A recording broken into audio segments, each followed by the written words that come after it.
Greetings and welcome to the CBRE Q3 2025 earnings conference call and webcast.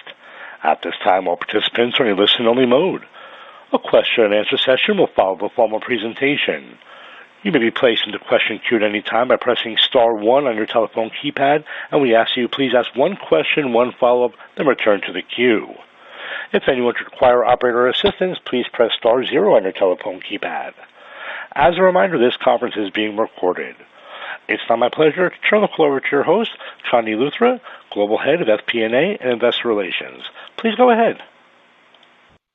Good morning, everyone, and welcome to CBRE's third quarter 2025 earnings conference call. Earlier today, we posted a presentation deck on our website that you can use to follow along with our prepared remarks and an Excel file that contains additional supplemental materials. Today's presentation contains forward-looking statements, including without limitation, statements concerning our business outlook, business plans, and capital allocation strategy, as well as our earnings and cash flow outlook. These statements involve risks and uncertainties that may cause actual results and trends to differ materially. For a full discussion of these risks and other factors that may impact these statements, please refer to this morning's earnings release and our SEC filings. We've provided reconciliations of the non-GAAP financial measures discussed on our call to the most directly comparable GAAP measures, together with explanations of these measures in our presentation deck appendix. Throughout our remarks, when we cite financial performance relative to expectations, we are referring to actual results against the outlook we provided on our second quarter 2025 earnings call in July, unless otherwise noted. Also, as a reminder, our resilient businesses include facilities management, project management, property management, loan servicing, valuations, and other portfolio services and recurring investment management fees. Our transactional businesses comprise property sales, leasing, mortgage origination, carried interest and incentive fee in the investment management business, and development fee. Before we begin, as a brief technical matter, we want to note that we recently responded to a comment letter from the SEC regarding our presentation of net revenue. Going forward, while we will continue to provide supplemental information to help you understand the portion of our revenue that is pass-through in nature, our formal reporting will focus on gross revenue. I'm joined on today's call by Bob Sulentic, our Chair and CEO, and Emma Giamartino, our Chief Financial Officer. Now, please turn to slide 3 as I turn the call over to Bob. Thanks, Chandni, and good morning, everyone. CBRE continued to produce excellent results in the third quarter. All 4 segments delivered strong growth and operating leverage, and we exceeded expectations we had going into the quarter. We often talk about our breadth and depth across asset type, client type, line of business, and geography. This breadth and depth give us scale that supports our strategy in many ways. These include recruiting from inside and outside the sector, developing integrated solutions for clients, making capital investments, and creating an information advantage. Our scale is particularly helpful in driving growth in areas that are either secularly favored or cyclically resilient. This came through clearly in our third quarter results. The data center asset type and related client group provides a good example. We produced nearly $700 million of revenue from data centers in the third quarter, 40% more than in 2024's third quarter. This contributed to profitability in all 4 segments, accounting for about 10% of overall EBITDA for the quarter. From a geographic perspective, Japan and India are particularly well positioned for sustained secular growth in commercial real estate services. We have large businesses in both countries, and in Q3, their combined revenue rose more than 30% to nearly $400 million. Given our results year to date and momentum in our business, we are raising our full-year core EPS outlook to $6.25 to $6.35 from $6.10 to $6.20. Emma will discuss our outlook after she reviews the quarter's highlights. Emma? Thank you, Bob. Good morning, everyone. Our third quarter results exceeded expectations across the board, highlighted by 34% growth in core EPS and 19% in core EBITDA. We delivered double-digit revenue gains in both our resilient and transactional businesses, underscoring the balanced strength of our business.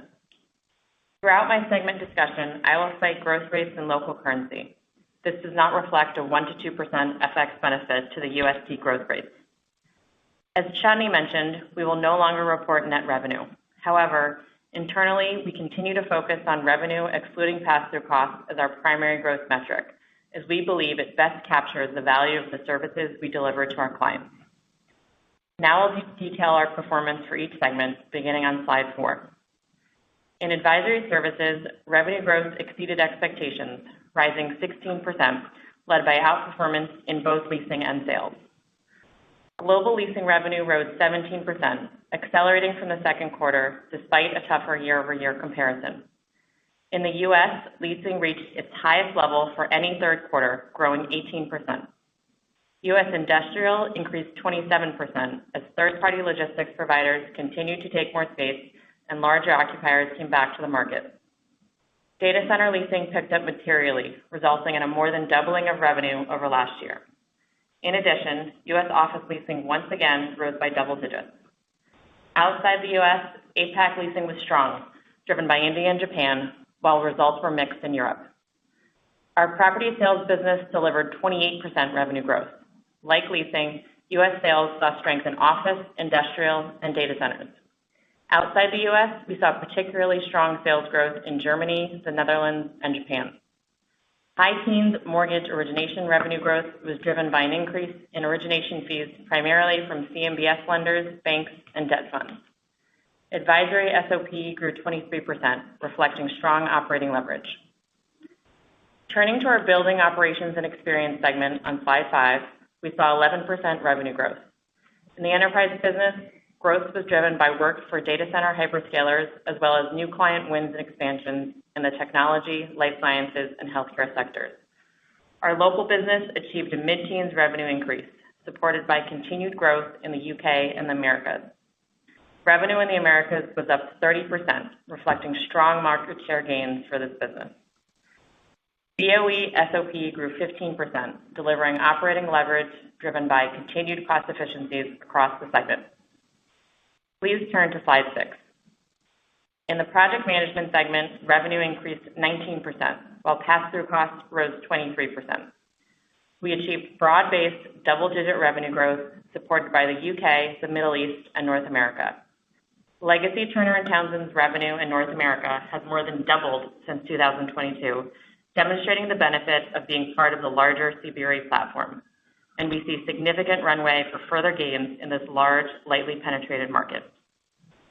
Across client sectors, we saw strong activity with the UK government, reflecting a large national healthcare mandate and ongoing demand from hyperscalers for data center projects. This growth was slightly offset by continued softness from certain technology clients that are focusing capital spending on AI investment. Project management SOP grew 16%, delivering operating leverage when viewed as a percentage of revenue excluding pass-through costs. In real estate investments on slide 7, segment operating profit was up 8%, in line with our expectations. In investment management, we raised $2.4 billion of new capital in the quarter and are on track for a strong fundraising year. AUM ended the quarter at approximately $156 billion, up $500 million for the quarter. AUM growth in the quarter was tempered by currency headwinds. Absent these headwinds, AUM increased $1.3 billion. In development, operating profit also met expectations. Our strategic land acquisitions in recent years, coupled with our land development and entitlement capabilities, position us to capitalize on demand for large data center development sites. We expect to monetize several of these sites later this year or next year. We continue to believe our development portfolio has more than $900 million of embedded profits that will be monetized over the next 5 years. As always, the timing of asset monetizations, especially between quarters, can be difficult to predict with precision. Now I'll turn to our balance sheet and capital allocation on slide 8. In keeping with our expectations of better full-year performance, we now expect to generate approximately $1.8 billion of free cash flow for the year. Net leverage stood at 1.2 turns at quarter end, and we continue to expect to delever through the end of the year. Please turn to slide 9. As Bob mentioned, we have raised our full-year core EPS guidance to $6.25 to $6.35, reflecting our outperformance to date and confidence in our fourth quarter pipeline. Our outlook includes contributions from the data center site dispositions in our development business. The midpoint of our new guidance range reflects 24% growth and would be more than 10% above our prior peak EPS. This is a notable outcome produced within only 2 years of the commercial real estate market trough. With that, I'll turn the call back to the operator for questions. Thank you. We'll now be conducting a question and answer session. If you'd like to be placed in the question queue, please press star 1 on your telephone keypad. A confirmation tone will indicate your line is in the question queue. You may press star 2 if you'd like to remove your question from the queue. And as a reminder, we ask you please ask one question, one follow-up, then return to the queue. Our first question today is coming from Anthony Paolone from JP Morgan. Your line is now live. Thanks. Good morning and nice quarter. Just have a question as we start to look to the rest of the year and just the strength that you had in 3Q. Do you feel like anything got pulled forward from the fourth quarter, or perhaps how we should think about like when or in what business lines do comps start to get more challenging or start to normalize from these pretty high levels of growth? So Tony, we haven't seen a significant pull forward across our segments. We are seeing strong momentum, but as you noted, we are starting to come up against some tough comps. So going through each segment, starting with advisory, on the leasing front, we had a tough comp in Q3, and that continues in Q4. On the sales front, that you've seen that pick up pretty significantly in the third quarter, going into the fourth quarter. We continue to see strong activity, but just a reminder, looking against 2024, Q3 sales growth was 14% and Q4 sales growth was 35%. So that growth rate is going to start to decelerate somewhat into Q4. And then on the project management front, I do want to note that we have a very tough compare in the fourth quarter. In the prior year, our SOP grew 30% in the fourth quarter.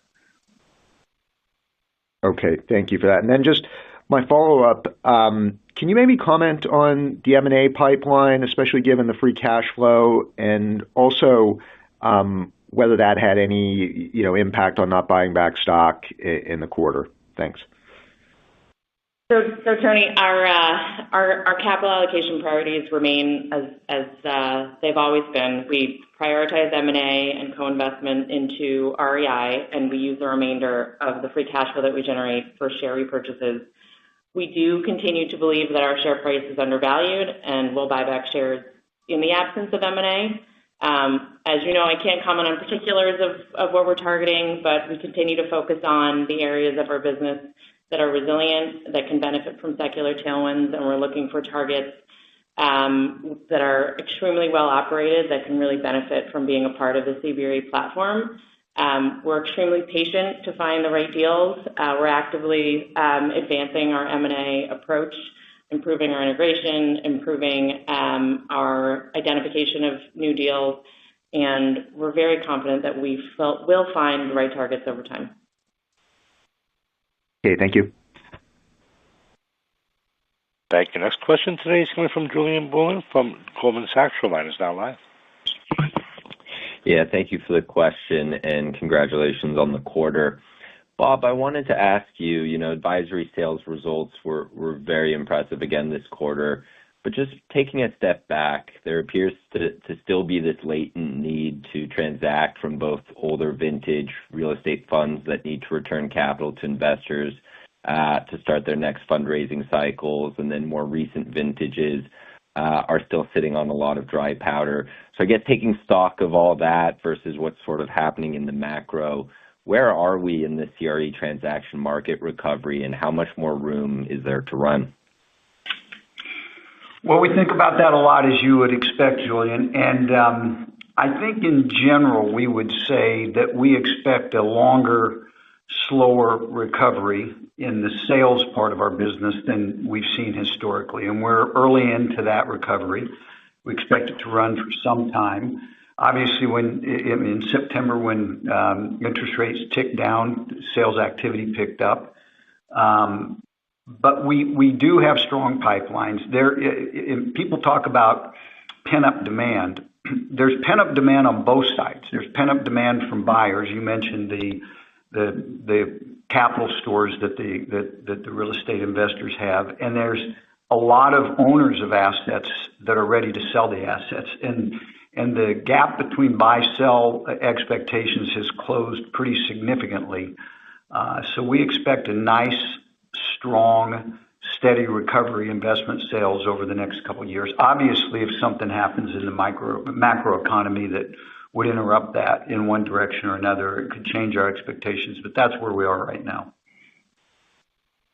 Okay, thank you. And Emma, maybe following on from Tony's question, turning to the fourth quarter, there, as you mentioned, there's tougher year-over-year comps, but I guess how would you describe the deal activity so far in the fourth quarter? How do pipelines compare to this time last year? And then also, if I could sneak another one on the advisory segment, looked like maybe the incremental margins this quarter were a little bit lower. Is there something happening maybe on the hiring side? So to take your first question, pipelines are strong. We're continuing to see strong activity in the beginning of the fourth quarter through October, both on the leasing and sales side.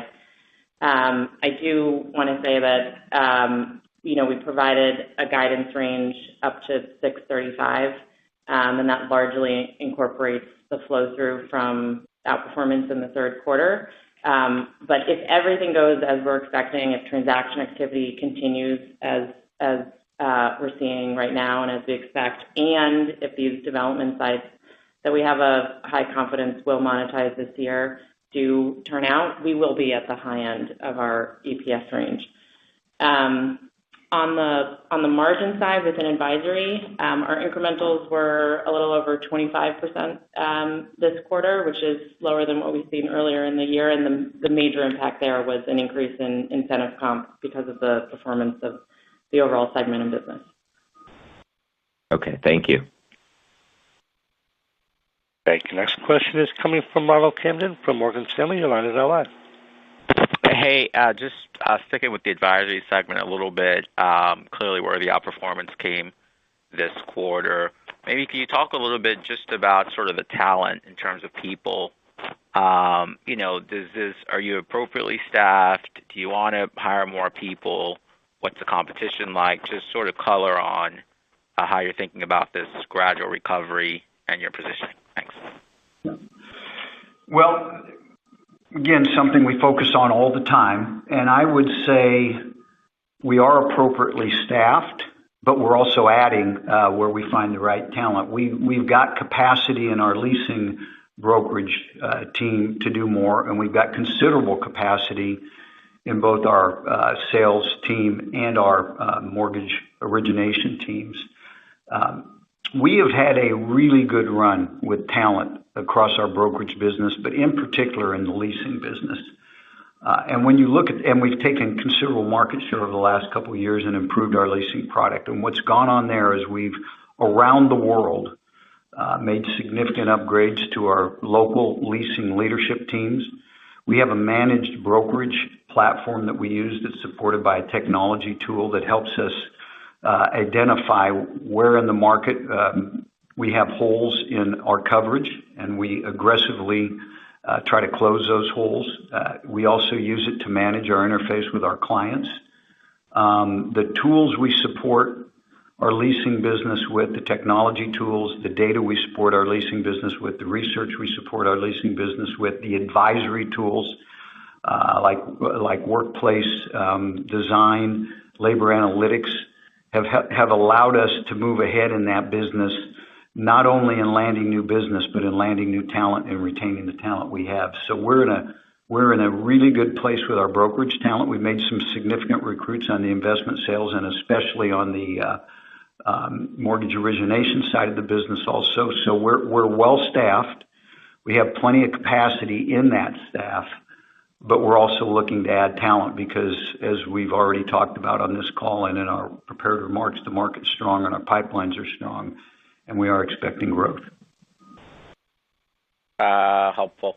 My follow-up, I guess, would be just going back to the project management business. I think we noticed you didn't break out Turner and Townsend versus the legacy. Just any comments there, and then if you could just update us on, the thoughts on the margin opportunity, sort of near and long term, would be helpful. Thanks. Well, the reason not to break it out is because we're now well into that integration, and the operating model that supports that business has been pretty much integrated around the world. And not surprisingly, the operating model we're using is the Turner and Townsend model, which we think is the industry's best. One big part of the reason why we made that deal in the first place. Now we're starting to move on to integrating the financial platform around the world, integrating the human resources platform, as we call the people platform around the world, etc. Technology platform. That's an area where we'll use the CBRE platform. And so we expect that part of the integration to yield some cost synergies for us next year. I will say, and I've personally been involved in the interface with our clients in a number of areas, the market's recognition of those two businesses coming together and the new capability we have is starting to become pretty noticeable, and it's showing up in our new business wins. And an area where it's particularly showing up in is clients we already had that gave us a certain type of project that are now giving us bigger, more complex projects and giving us cost consultancy work because of this combined capability. But all of that leads us to now look at that business as one integrated business going forward. Helpful. Thank you. Thank you. As a reminder, that's star one to be placed into question queue. Our next question is coming from Stephen Sheldon from William Blair. Your line is now live. Hey, good morning. Thanks. Just starting on data center monetization, it sounds like you're seeing strength in that class across a lot of different service lines. So just as we think about the next 2 to 3 years, where do you see the biggest avenues for CBRE to grow supporting data centers? And should investors be expecting monetization around data centers to continue becoming a bigger part of the overall business mix versus the 10% of EBITDA that you called out this quarter? Well, Stephen, we expect data centers to be around 10% of our earnings this year and more next year. And it's really important to know what's going on. There is this big bump up in activity right now, and we're enjoying the benefit of that. I'm sure everybody that's in the real estate business or the data center services business that reports earnings is going to comment on that very favorably. But in addition to enjoying the benefit of the current pop in activity, we are building businesses that we believe will be sustainable as the cycle with data centers unfolds. And inevitably, it's going to be a big build cycle over the next 5 years, maybe longer. And then beyond that, it's going to be a big operate cycle. We don't, except in an indirect way through our investment management business, we don't invest in a big way in the ownership of data centers. We do have significant land investments within Trammell Crow Company. And Trammell Crow Company's real strength, and has been for years, is they're phenomenal at identifying, acquiring, entitling, and improving land sites. And they've turned their energies in a significant way to data center land sites, and we expect to see significant monetizations that'll be at the front end of that cycle, at the build part of that cycle. Turner and Townsend does a lot of project management work, cost consultancy for data centers. That'll extend on for years. And as data centers then go into a redevelopment phase, upgrade phase, etc., that project and program and cost consultancy work will continue on. So that's a big enduring opportunity. We have a very large data center brokerage business in our advisory business, and we finance them, we sell them, we lease them. We've put the chief operating officer of our advisory business over that effort to coordinate it, and we see that as an enduring business. And then within our BOE segment, we have two lines of business that we're bringing together. One is the management of data centers, and we've talked about that. We manage something like 800 data centers on an ongoing basis. And then the small project improvement work in data centers inside the white space with the business we acquired called Direct Line. We're merging those two and forming a digital infrastructure services line of business that will carry separately within BOE.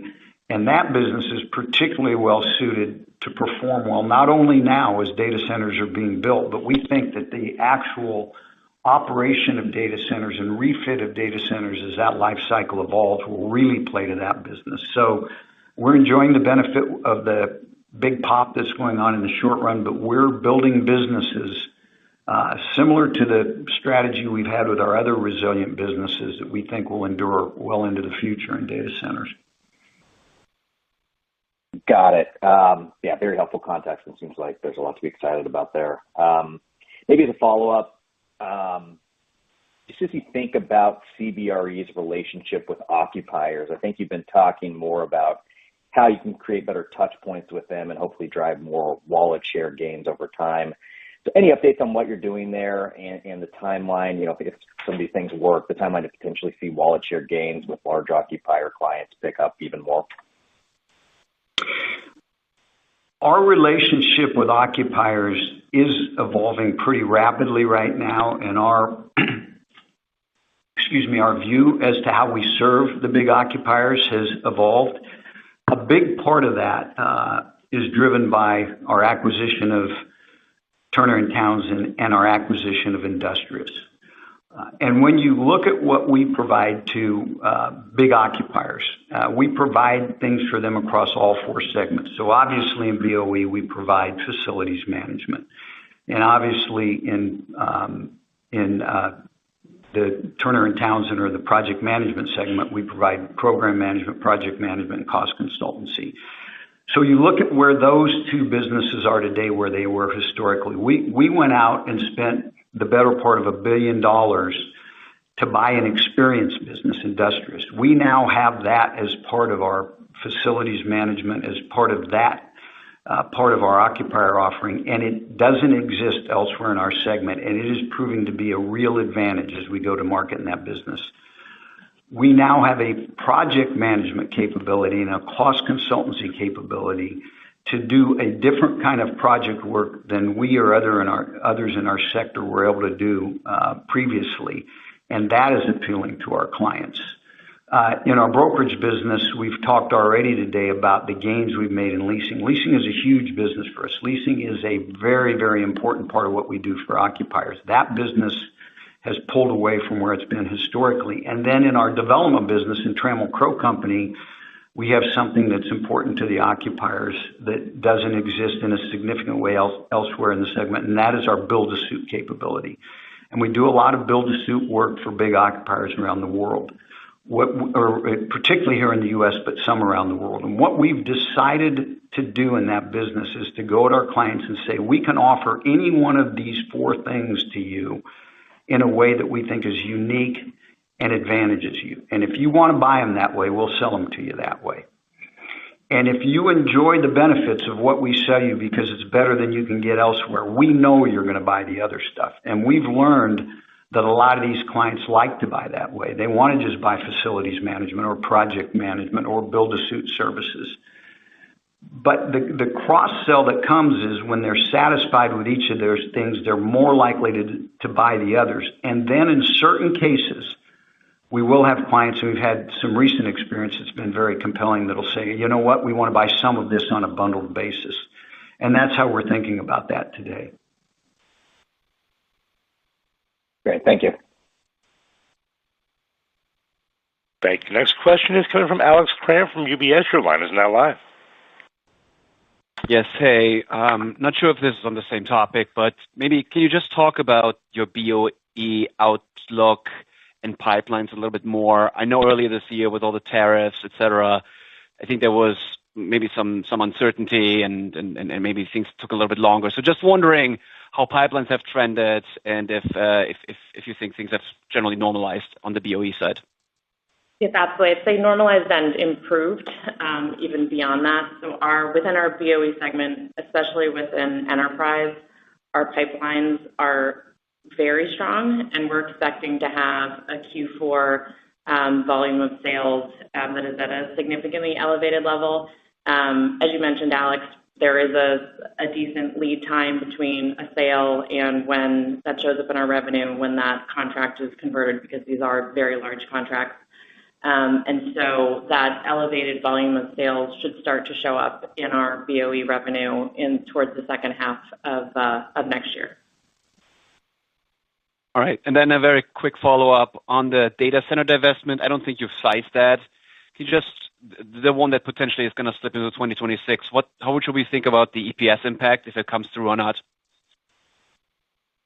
So think about the range of outcomes for EPS that we've cited, the 625 to 635. The bottom and top end of that range is really dependent on the development monetization.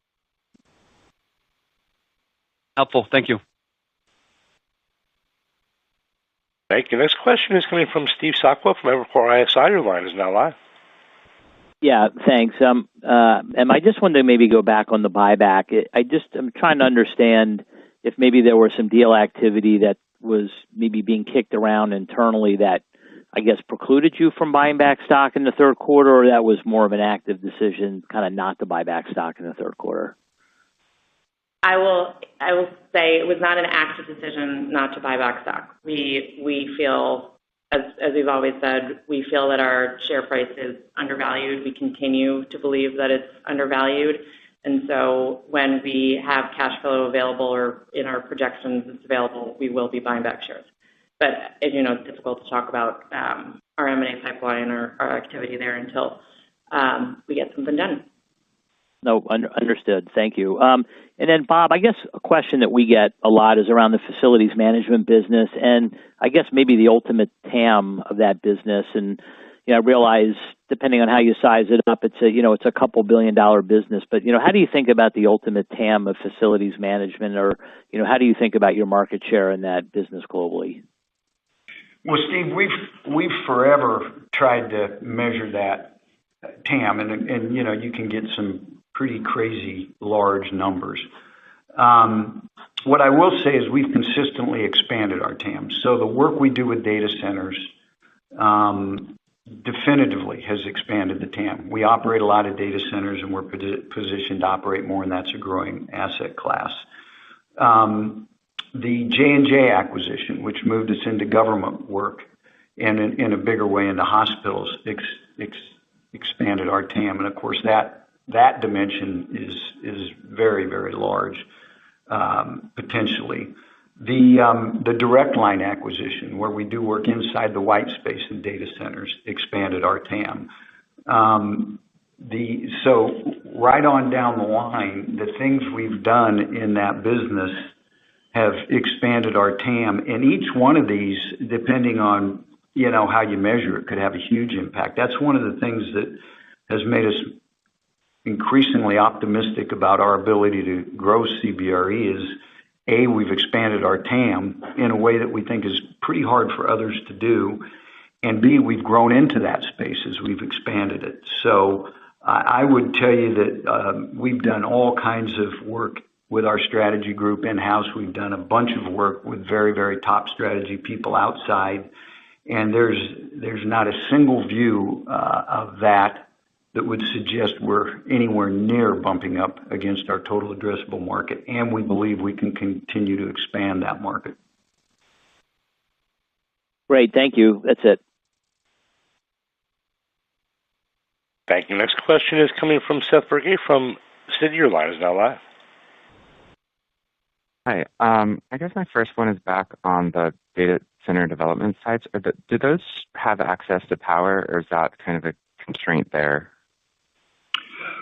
Well, that is without a doubt the constraint, Seth. And it's become more of a constraint. It's a constraint for anybody that's doing land work in data centers. It's a constraint for the co-locators. It's a constraint for the hyperscalers as they try to expand.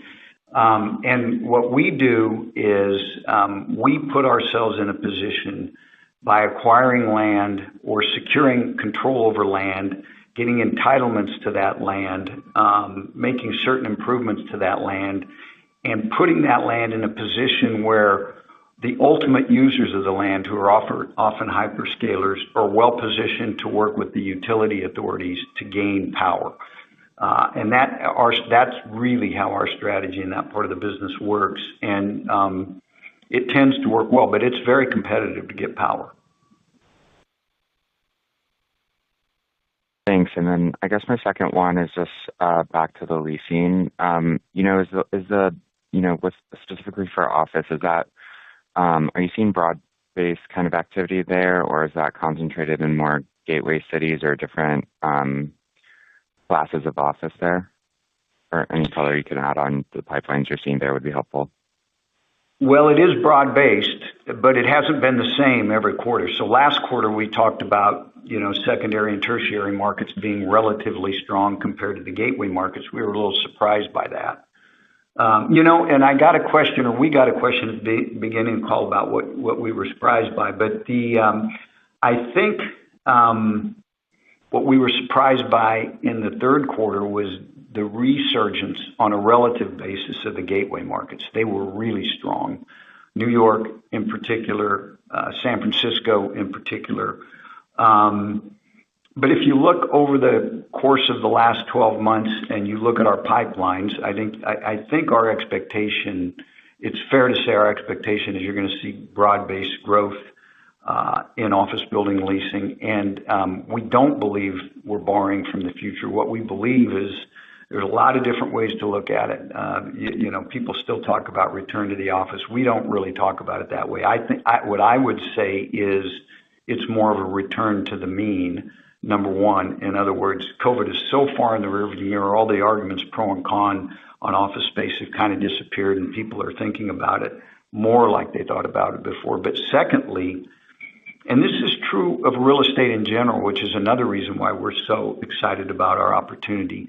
Real estate facilities have become much more critical to companies than they used to be. And I spend so much time with occupiers, they're all talking about the importance of their real estate to their cultures, to the way their people work together, to their productivity. That is a very big theme out there today.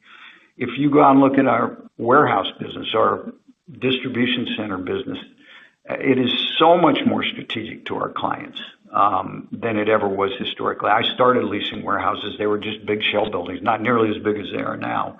But they were just big shell buildings that people stored stuff in. You go into those buildings now, they've got thousands of robots in them, and they've got miles and miles of conveyor systems. Those buildings are very technical, and they're core to what those companies do to serve their clients. They're strategic. So real estate has become a much more, obviously data centers, it's not even worth talking about, that's become so obvious.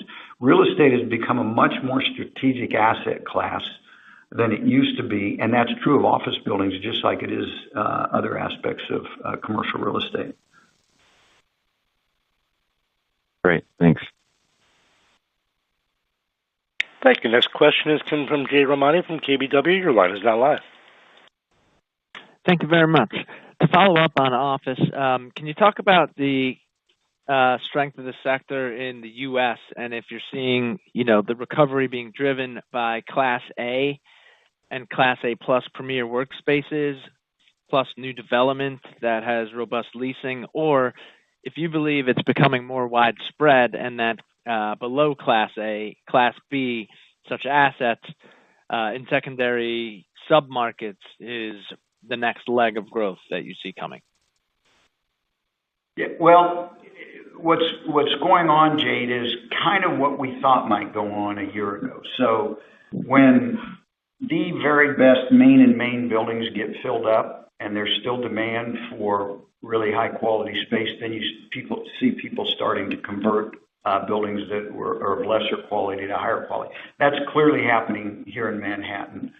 The demand has clearly moved into secondary and tertiary markets where there are a lot of good buildings available, or at least were available. They're quickly going. And you are starting to see new development now. And I'll give you a perfect example from our own business. So For years and years and years, we've had one of the very best office sites in uptown Dallas, and you can develop between 500,000 and 750,000 square feet of space on that site. And we've been sitting on that site. We own it on our balance sheet. We're not in a hurry to do anything with it.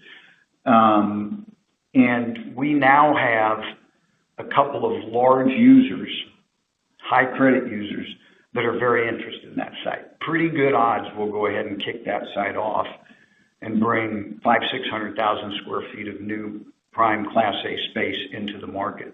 And we're not the only ones doing that.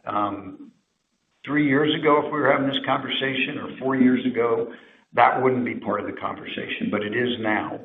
And if you look here in New York, some of the prominent developers have either announced new things or will be in that. We're confident what we know enough about sites that they will be announcing. And again, that's going on in markets around the country. So it's spreading. It's spreading from Class A buildings to lower class buildings that are being upgraded to starting to see new development. And it's a very real trend. And then on the industrial side, it had been oversupplied and dealing with not just tariff uncertainty, but negative absorptions due to that excess supply. It seems like the market has clearly turned a corner. Could you comment on, what you think drove the growth in the quarter? Well, big leases in the best buildings. There's a lot of interest in those. And then on the smaller leases in the smaller buildings, there were a lot of renewals. Those tend to be shorter leases, older spaces, second generation spaces. So you saw that coming from both ends of the market. There has been a higher vacancy than usual the last couple of years. We know that. We think the vacancy is going to start going down by mid-year next year. And I think what's happening in part is these big sophisticated users whose large spaces are critical to their business have figured that out and are starting to take obviously there's others that report their numbers in our sector that have done quite well in the last quarter and are expecting to do quite well going forward. And that's what you're seeing here. You're not only seeing that here in the United States, you're seeing it around the world. Thanks very much. If I could ask one follow-up, it would be on EBITDA margins. Are you expecting kind of steady-ish full year EBITDA margins going forward, or do you believe that there's still areas of growth areas of margin expansion beyond 2025?